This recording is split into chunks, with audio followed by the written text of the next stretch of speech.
بسم الله الرحمن الرحيم والفجر وليال عشر والشفع والوتر والليل إذا يسري هل في ذلك قسم لذي حجر ألم تر كيف فعل ربك بعاد إرم ذات العماد التي لم يخلق مثلها في البلاد وثمود الذين جابوا الصخر بالوادي وفرعون ذي الأوتاد الذين طغوا في البلاد فأكثروا فيها الفساد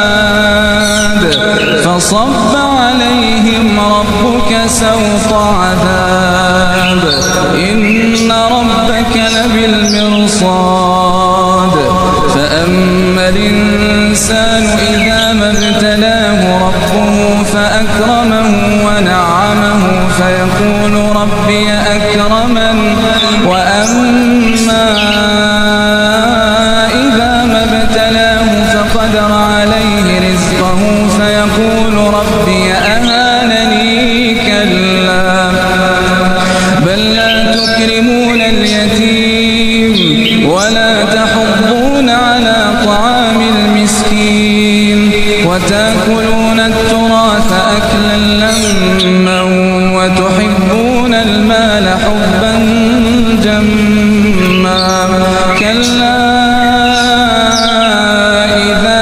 دكت الأرض دكا دكا وجاء ربك والملك صفا صفا وجيء يومئذ بجهنم يومئذ يتذكر الإنسان وأنى له الذكرى يقول يا ليتني قدمت لحياتي فيومئذ لا يعذب عذابه أحد ولا يوثق وثاقه أحد يا